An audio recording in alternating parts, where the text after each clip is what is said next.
السلام عليكم ورحمة الله وبركاته. إن الحمد لله نحمده ونستعين به ونستغفره ونعوذ بالله من شرور أنفسنا ومن سيئات أعمالنا. من يهده الله فهو المهتد ومن يضلل فلن تجد له وليا مرشدا. وأشهد أن لا إله إلا الله وحده لا شريك له وأشهد أن محمدا عبده ورسوله بلغ رسالته وأدى الأمانة ونصح الأمة. أما بعد, جزاكم الله خير, my dear respected brothers and sisters. And may Allah subhanahu wa ta'ala make this meeting for his sake, and may Allah subhanahu wa ta'ala accept from all of us and give us the sincerity for us to go forward. Brothers and sisters, a few weeks ago we started to talk about the importance of us being closer to Allah subhanahu wa ta'ala, and how it's important for us to do certain things that is going to connect us to Allah subhanahu wa ta'ala. When a mu'min have tried all sort of methods for him to get rid of a sin, he tried to listen to a khutbah, he tried to listen to a khatira, he tried to listen to an advice, he tried to fast. Sometimes the only solution, which is the last solution, which is going back to Allah subhanahu wa ta'ala and beg him for forgiveness. Now, many people would say, how can I get my dua answered? It's a very important. How can we get our dua answered? Let us لقد كان لكم في رسول الله أسوة حسنة. Prophet Muhammad sallallahu alaihi wasallam give us the best of examples when it comes to the way he used to perform the dua, how Prophet Muhammad sallallahu alaihi wasallam used to supplicate to get his dua answered. And Prophet Muhammad sallallahu alaihi wasallam taught us how to do so. One of the tricks, brothers and sisters, that Prophet Muhammad sallallahu alaihi wasallam taught us is that when we make a dua, try to extend it as much as possible. Okay, and some of the scholars, they taught us that this is like أقصر الطريق إلى الإجابة. This is one of the shortcuts for your dua to be accepted. And that you ask Allah subhanahu wa ta'ala and you continue. Brothers and sisters, when you have two individuals asking you for the same thing, one, he will tell you, "Akhi, give me this one thing that you have," and he left. Versus another brother who said, "Ya akhi, please give it to me. I really need it. My family need it. I'm really desperate to have it." So obviously, you're most likely gonna give that thing that you have to the second individual, because he kept, asking you and repeatedly, because he really wanted. He showed how desperate he is in need of that one thing. And the Sahaba, brothers and sisters, they describe Prophet Muhammad sallallahu alaihi wasallam in the day of Arafah. How Prophet Muhammad sallallahu alaihi wasallam used to make dua in the day of Arafah. And we know the day of Arafah, the best of the dua Arafah, the best day to make dua in all of the year is in the day of Arafah. So what Prophet Muhammad sallallahu alaihi wasallam used to do? Did he make dua and he stopped? No, the Sahaba, they noticed Prophet Muhammad sallallahu alaihi wasallam did not eat nor drink, to the point. The Sahaba have different. They said, "Is Prophet Muhammad sallallahu alaihi wasallam fasting that day?" Fadl ibn al-Harith, she narrated to us a story. He said some of the Sahaba, they saw how much Prophet Muhammad sallallahu alaihi wasallam was making dua in that day, how long it was, to the point that he left everything. He left fasting, talking, everything, to the point that the Sahaba different whether he was fasting or not. And she said, to the point that I gave Prophet Muhammad sallallahu alaihi wasallam, a cup of milk, and then after that he drank it. Usama ibn Zayd, may Allah subhanahu wa ta'ala be pleased, when he said, "Kuntu رديف النبي صلى الله عليه وسلم بعرفات." I was with Prophet Muhammad sallallahu alaihi wasallam the day of Arafah. فرفع يديه يدعو فمالت به ناقته فسقط خطامها. Look, I want you, brothers and sisters, I want you to imagine this. Prophet sallallahu alaihi wasallam, he said, I was with him in the day of Arafah. He extended his hand to make dua. Prophet sallallahu alaihi wasallam, he extended his hand to make dua, to the point that he let go. He let go of the rope that was handling the camel. He said, "فتناولت الخطام بإحدى يدي وهو رافع يديه الأخرى." He said he let go. He let go of the rope, and to the how much he was making dua. He was extending his hand so much that he let go of the rope itself. Subhanallah. Let's look at another Sahabi, what he said. He said, Hadith ibn Jabir, where he said that Prophet Muhammad sallallahu alaihi wasallam, how he described Prophet Muhammad, he said, فَلَمْ يَزَلْ وَاقِفًا حَتَّى غَرَبَتِ الشَّمْس. Prophet Muhammad, he continued to be standing in that day until it was what? Sunset. Allahu Akbar. So look at how much. Yeah, this is the Prophet of Allah Subhanahu wa Taala, brothers and sisters. Yeah, this is the Prophet of Allah. He does. He could have asked for for something for 5 minutes and let go, but he wanted to teach us. He wanted to teach us that, that if you are in need of something, if you want to connect to your Lord, you have to show that to Him. You have to, prove that to Him. You have to keep knocking in that door. Prophet ﷺ, he avoided everything in that day. He avoided talking. He avoided intermingling. He avoided food. He avoided water. He avoided, the crowds. He just kept focused into one thing, making dua and trying to how could he connect with his Lord. So if there is one thing that we should learn, brothers and sisters, when we are making dua, trying to connect to Allah subhanahu wa ta'ala, don't make your dua short. Make it long. Because that's the way you could connect with Allah subhanahu wa ta'ala. Another thing that we need to know, brother and sister. So number one, we learned today, when you make dua, try to make it long. Also, there's it's not, don't think, brothers and sisters, don't think each and every person that knocks in the door that there is going to be opening to him. Not every visitor we're gonna tell him, welcome, enter the door. It's not gonna happen. The door is only opened, as the scholars tell us, they open for only those who show themselves as being poor in the sight of Allah subhanahu wa ta'ala. People who show humility, people who show they have no arrogance, people who show themselves they broke themselves in the sight of Allah subhanahu wa ta'ala. They have laid themselves forward, in the front of Allah subhanahu wa ta'ala. Imam Ibn Rajab, I want you to read, I want you guys to see what this Imam has said. Imam Ibn Rajab rahimahullah said, وقد كان بعض الخائفين يجلس بالليل ساكنا مطرقا برأسه ويمد يديه كحال السائل. He said, I have seen people, at night making dua. They're scared. They're scared, and they would put down their head, and they would extend their hand as they are poor people begging for something. And he said this is the highest level of humility, and the highest level of showing yourself that you are poor in front of Allah subhanahu wa ta'ala. You humiliate yourself in front of Allah subhanahu wa ta'ala. You break yourself in front of Allah subhanahu wa ta'ala. And Ibn al-Qayyim, may Allah subhanahu wa ta'ala be pleased with him, he said the exact same thing. Ibn al-Qayyim, what he said, فَمَنْ أَرَادَ اللَّهُ بِهِ خَيْرًا. If Allah subhanahu wa ta'ala wanted to open it for an individual, فَتَحَ لَهُ بَابَ الذُّلِّ وَالْإِنْكِسَارِ. Allah subhanahu wa ta'ala opened for him the door of being humility and breaking yourself in front of Allah subhanahu wa ta'ala. وَدَوَامَ اللَّجْءِ إِلَى اللَّهِ subhanahu wa ta'ala. And for him to continue to go back to Allah subhanahu wa ta'ala. وَالْإِفْتِقَارِ إِلَيْهِ, that you show yourself that you are poor. وَرُؤْيَةُ عُيُوبِ نَفْسِهِ, that you see the fault of yourself. وجهلها, and how ignorant you are. وعدوانها, and how much animosity that you have against yourself. ومشاهدة فضل ربه وإحسانه, and you see how much Allah subhanahu wa ta'ala is giving you, and you see how much Allah subhanahu wa ta'ala is blessing you, and how much he's have bestowed his mercy on you. وَرَحْمَتَهُ وَجُودَهُ, and how much he has given you. وَبِرَّهُ وَغَنَاءَهُ وَحَمْدَهُ, and how everything, Allah subhanahu wa ta'ala perfected everything around you.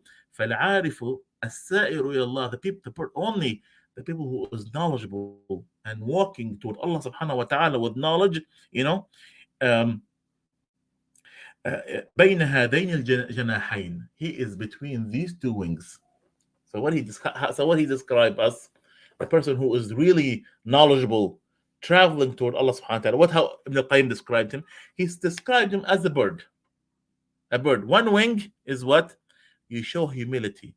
You show that you have broken yourself in front of Allah subhanahu wa ta'ala. You show yourself how much you are in need of him. And the other wing, you see how much Allah subhanahu wa ta'ala have given you. you're thankful to him, how much his blessings have overwhelmed you, you know. And the true person is the one that he traveled toward Allah subhanahu wa ta'ala with these two things. But if someone is missing one, he's like a flying with one wing. So, and that's the reality. I keep saying this, brothers and sisters. Some people, like even some non-Muslims, they would say, "Subhanallah, why you guys are breaking yourself, humiliating yourself, showing yourself as a poor individuals in front of your Lord." Yes, we are honored. We are honored to do this to Allah Subhanahu wa Taala because He deserves it. Because He deserves it. Because He's the most rich. He is the one in control. We do it and we admit it. But your problem, you do it for things other than Allah Subhanahu wa Taala. You might submit and humiliate yourself for money, or for women, or for lust, or for for desires. But we do it for the one who is in control of everything, and we are proud of that. So the point, brothers and sisters, that as Ibn al-Qayyim has said, is that when you are traveling toward Allah Subhanahu wa Taala, you're like a bird. One wing that you have, it is the wing of humility, the wing that you show yourself that you are poor, that you say yourself that you are broken in front of Allah Subhanahu wa Taala, that you are in need of Him. And the other wing is the wing that when you recognize the bounties that Allah Subhanahu wa Taala have given you. You recognize how much Allah Subhanahu wa Taala have bestowed His mercy on you. وَإِن تَعُدُّوا نِعْمَةَ اللَّهِ لَا تُحْصُوهَا. And if you count the mercies of Allah Subhanahu wa Taala, you would not be able to count it. Ibn Ata, may Allah Subhanahu wa Taala be pleased with what he said.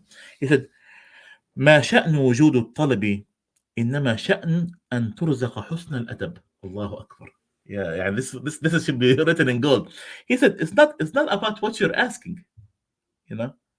It's when you're making dua, is not about ما شأن الوجود الطلب. It's not the fact that you're asking for something.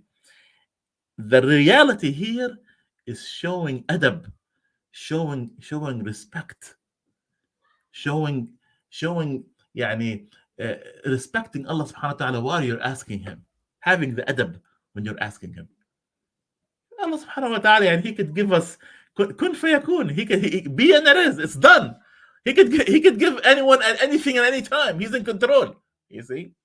But the problem here, brothers and sisters, are you showing the adab, the humility, the respect, when you are asking Allah Subhanahu wa Ta'ala for certain things? That's the question that you need to ask yourself.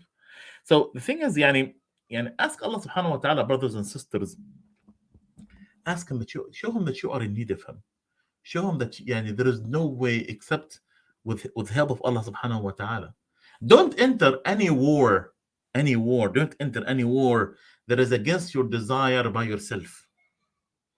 Enter it while you're thinking Allah Subhanahu wa Ta'ala is with you, and Allah Subhanahu wa Ta'ala is going to help you, and Allah Subhanahu wa Ta'ala is going to guide you, and Allah Subhanahu wa Ta'ala is going to remove you out of the situation that you are in.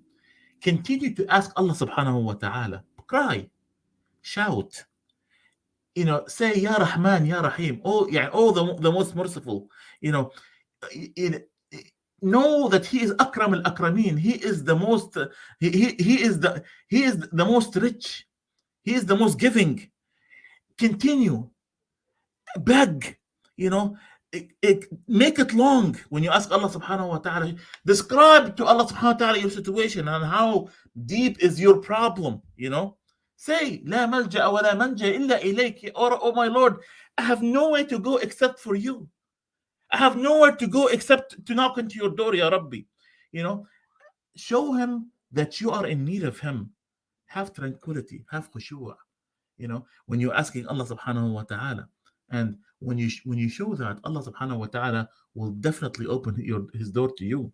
Brothers and sisters, sometimes we have to show the situation to Allah Subhanahu wa Ta'ala knows. But when you show your situation to Allah Subhanahu wa Ta'ala, tell Him, Ya Rabbi, the shaitan have overtaken me. Oh my Lord, my iman is weak. Oh my Lord, the advices that people have given me has not affected me. The khutab that I've listened to have not affected me. The khawatir have not affected me. Me walking into the janazah have not affected me. The only thing that I'm looking for is for you to help me, for you to rescue me, for you to show your mercy on me and help me, for you to help me and rescue me from the drown that I'm in. Yell, shout, cry, submit. Brothers and sisters, didn't Allah subhanahu wa ta'ala said, وَيُحِبُّهُمْ وَيُحِبُّونَ? They love him and they love him. Allah subhanahu wa ta'ala love them and they love him back. His true servants. Tell Allah subhanahu wa ta'ala, Ya Rabbi, don't you love us? Help us and rescue us. Don't punish us. Oh my Lord, show him the humility. Tell Allah subhanahu wa ta'ala, oh my Lord, didn't you say that you love us more than our mothers? Show that type of humility toward Allah subhanahu wa ta'ala. Rise the slogan of you being poor. Rise the slogan of that you are weak, that you are disabled in front of him. Show him that, oh my Lord, show him how much you regret your past, how much time you have wasted, how much bad friends you have befriended, how much you have drowned in the sea of sin. Show him that you are in need of him. Didn't Allah tell him, Ya Rabbi, didn't you say إنما الصدقات للفقراء والمساكين, that Allah subhanahu wa ta'ala told us we should give charity to the poor and needy? Tell him, Ya Rabbi, I need that charity from you. I am poor, I am miskeen in front of you. My Lord, I am in need of you. I cannot survive without you. When you show him that kind of humility, brothers and sisters, Allah subhanahu wa ta'ala is going to respond. But many of us, brothers and sisters, what do? It's either that we don't make dua altogether, or when we make dua, we make dua with arrogance. And when we make dua, we make a dua for 30 seconds, and we think that we own this world. It's not gonna happen. Dua have etiquettes. Dua have its ways. Ibn Abbas, may Allah subhanahu wa ta'ala be pleased with him, when he described Prophet Muhammad sallallahu alaihi wasallam, he said, رأيت رسول الله صلى الله عليه وسلم يدعو بعرفة ويداه إلى صدره كاستقام المسكين. يا ربي. He said, I have seen Prophet Muhammad صلى الله عليه وسلم in the day of Arafah, and he was asking Allah subhanahu wa ta'ala, making supplication, and his hand is in his chest like this. كاستطعام المسكين, like a miskin, like a poor, needy individual asking people for money. Allahu Akbar. Brothers and sisters, why is that? Why you have so much arrogance? Why you have so much ego? Why you're willing to? Some people are willing. A man might cry to his fiance, and maybe a woman would cry because she have lost her boyfriend. Someone might tear up because they lost a game. They might tear up because he lost. His team have lost the championship. Some people would cry because they have lost a card game. Some people, cry because they have missed a show. Some people cry because because they missed a golden opportunity, or because he missed his position, or because of the fact that his girlfriend have traveled. Where are we? Where are we? The real humility and the real tears and the fact that you show yourself broken, all of this should be done to your Lord, the one who deserves all of this. Brothers and sisters, I hope you have received the message, and I ask Allah subhanahu wa ta'ala to guide us and make us closer to him and make our dua accepted. Bi idhnillah ta'ala. Jazakumullah khair. Wassalamu alaikum wa rahmatullahi wa barakatuh.